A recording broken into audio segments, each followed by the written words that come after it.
On the eve of Ashura, Abu Abdullah gathered all his companions and he asked for the candle to be switched off. So it was put off. And he said to his companions, I am the target, you are not the target. Why don't you go? And no blame on you. Each and every one of them stood up and pledged their allegiance to Abu Abdullah Husayn alayhi salam.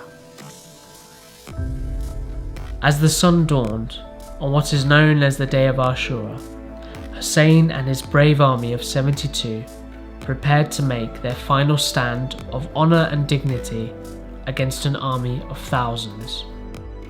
In a remarkable turn of events, Hur defected from Yazid's army, realising that he had made a terrible mistake, and pledged to fight alongside Husayn. Unafraid and fueled by belief in something greater, Husayn's companions fought relentlessly till their very end. Each of these members of his family went out one by one, often reciting extraordinary poetry and dying one by one in front of Al-Hussein, and all of them, as they went out to fight, claiming the reason why they were doing this, that it wasn't just because they liked him, but because they believed in his cause. In the heat of battle, and despite witnessing the horrific killing of his close friends, Husayn would be heard praying for his enemies, hoping they'd cease partaking in this atrocity. One after the other, Husayn's closest family members were slain in battle as they fought heroically, with each member of his family killed in front of him, including his beloved sons, nephews, and brother. Husayn would rush valiantly into the battlefield to aid them in their last moments. None was spared, not even Husayn's 6-month-old baby, Ali Asghar. Imam Hussain carried this young boy, placed him on his chest, and he walked to the battlefield. He looked at the camp of the enemies. He called out, am I the target or these infants? Why don't you give him water? And this created a consternation in the opposing army. And when the leader, Umar ibn Sa'ad, saw that, he called out for them to silence Husayn's argument, meaning to kill that child. And so one very evil soldier, whose name was Harmala, took a 3-pointed arrow and fired at the child and ripped the child's neck apart in the arms of the father. He was now completely alone. Everyone else was gone except for the woman in the tents, and they were being threatened. And I think that in the end, it was his utter exhaustion from fighting almost single-handedly that helped to hasten his end, and the fact that he was now surrounded by a superior number. Up until the last breath he had, in the midst of all of this, he never lost hope. Some of the reports from the soldiers fighting against Husayn, when they saw him pass by in front of them on his horse fighting them, they said they never saw a person who had lost so much, his dear ones killed in front of him, facing insurmountable odds, covered with blood, but at the same time being so peaceful and so glorious. Carrying his lifeless infant alone, Husayn returned to his camp to bid a final farewell to the women and children of his family. Unbroken and unafraid, Husayn charged valiantly for the final time towards the enemy and fought majestically till eventually he fell from his horse. They started attacking him left and right. Arrows on his shoulders, arrows on his forehead, arrows on his back, until Abu Abdullah fell down. He was kicked left and right.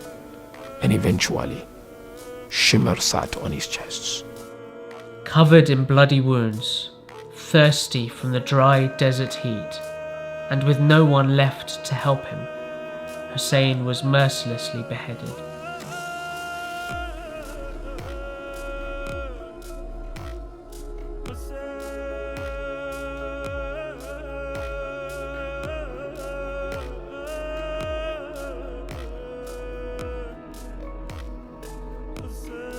After the killing of Husayn, those who'd been killed were beheaded. The tents of the women were burnt. The women were taken as prisoners. The texts tell us that the women and the children were transported in a very brutal manner to the various leaders of the time, first of all to Kufa and then to Damascus, where they were humiliated and interrogated. But of course it is the lady Zainab who cannot be separated from her brother, who keeps all of this alive and begins to retell the tale.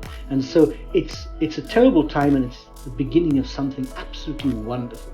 Following the tragic killing of Husayn, his sister Zainab carried the flag of Husayn's mission and became the moral support for the women and children who had been taken captive. Famously, when asked how she perceived what had transpired, she replied eloquently, "I saw nothing but beauty." She makes these two famous protests against the citizens of Kufa and then against Yazid. And she is famous that not only does she denounce his leadership and indict him as a person, but she also in those moments begins the story of Karbala and ensures at that moment that the story will never be forgotten and that the lessons of Karbala will never be forgotten. Zainab's fiery speech in the courtyards of Yazid sent shockwaves across the nation as word spread of how Husayn and his small army were martyred in Karbala. Realizing his grave miscalculation, Yazid freed Husayn's family.